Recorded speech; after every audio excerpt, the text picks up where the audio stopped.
এই মুহূর্তে আছে পিরোজপুরের মঠবাড়ি উপজেলার ৬ নং টিকিকাটা ইউনিয়নের সূর্যমণি এলাকা। আমি যদি আপনাদের জানিয়ে রাখি যে সূর্যমণি যে বদ্ধভূমি, সেই বদ্ধভূমি এলাকায় এই জায়গায় সূর্যমণি একটা বাজার আছে এবং প্রতি বছর যায় গরুর হাট বসে।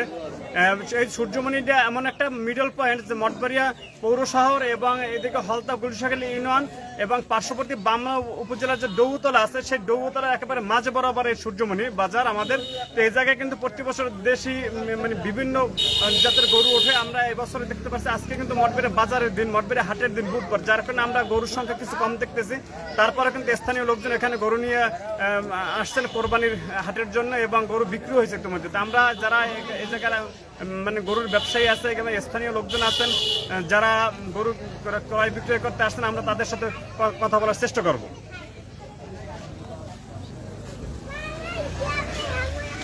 হ্যাঁ দর্শক মণ্ডলী, আমি যে আপনাদের যে স্থানটা দেখিয়ে রাখছি, এটা হচ্ছে যে সূর্যমণির যে বদ্ধভূমি, সেই বদ্ধভূমির যে সুলিশ গেট, সেই সুলিশ গেট থেকে মাত্র 50 ফিট দূরে যে সূর্যমণি বাজার। এই জায়গায় কিন্তু আমি আপনার জানিয়ে রাখি যে বিভিন্ন জাতের কিন্তু গরু ইতিমধ্যে বাজারে উঠছে। আমি আপনাদের আরও জানিয়ে রাখতেছি আজকে বুধবার দিন, বুধবার মঠবাড়িয়া সাপ্তাহিক হাটের দিন, যার কারণে মঠবাড়িয়া দক্ষিণ বন্দর যে বাজারটি আছে, মঠবাড়িয়া দক্ষিণ বন্দর বাজারের লোক সমাগম বেশি হয়, বা আজকে স্থানীয়রা সেইতে যে দক্ষিণ বন্দর বাজারেও কিন্তু বেশ কিছু গরু নিয়ে গেছেন।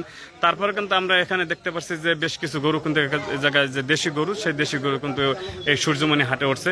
তা আমরা এই জায়গায় যারা গরুর ব্যাপারী আছেন, আমরা সেই ব্যাপারীদের সাথে কথা বলার চেষ্টা করবো যে আসলে তারা গরু বিক্রি করতে পারছেন কিনা, বা এবছর ক্রেতা বা গরুর দাম, গরুর যে দাম সেটা আমরা করার চেষ্টা করবো। যে আপনার নামটা কি একটু বলেন? আমার নাম কবির মোহাম্মদ। কবির মোহাম্মদ, আপনি কত বছর এই গরুর ব্যবসা করেন? এই ব্যবসা করবে 10 বছর। 10 বছর। তো এই যে বাজার আছে, যে সূর্যমণি বাজার, কয়টা গরু নিয়ে আসছেন? গরু নিয়ে গেছি 5টা। 5টা বিক্রি করতে পারছেন? হ্যাঁ, প্রায় 810টা বিক্রি হয়েছে আমার হাতে। মানে এটা আগে কতদিন? আজকে রয়েছে, আজকে 10টা বিক্রি করছেন? আজকে 10টা বিক্রি হয়েছে। ও, তো অনেক বিক্রি করছেন। এমনি গুলশাখালী, মঠবাড়িয়া, টিয়াখালী চাষে আমাদের বাজার ভালো। এই বাজার ওরে মানুষ আছে, ভালো ভালো গরু ওরে।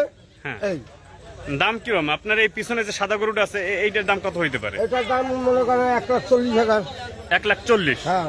আর পরেরটা হলে 1,60,000। আর আপনার এই পিছনে এই যে একটা লাল গরু আছে, ওটা হচ্ছে 1,20,000। 1,20,000? হ্যাঁ। এই যে আপনি যে কটা বিক্রি করছেন, এখন তো কত দামের মধ্যে, সর্বোচ্চ কত টাকা বিক্রি করছেন? 1,20,000 মধ্যে বিক্রি করছি। 1,20,000? 1,20,000, 1,08,000, 1,10,000, 1,12,000 এর মধ্যে আছি। আচ্ছা আচ্ছা। আপনাদের এই জায়গায় ইজারা কিরকম, খাজনা কি কত দেওয়া লাগে? গরু কিস্তি 500 টাকা, 1,00,000 টাকা কিলো 500 আর 5 লাখ টাকা কিলো 500। মাত্র 500 টাকা। এত কম? হ্যাঁ।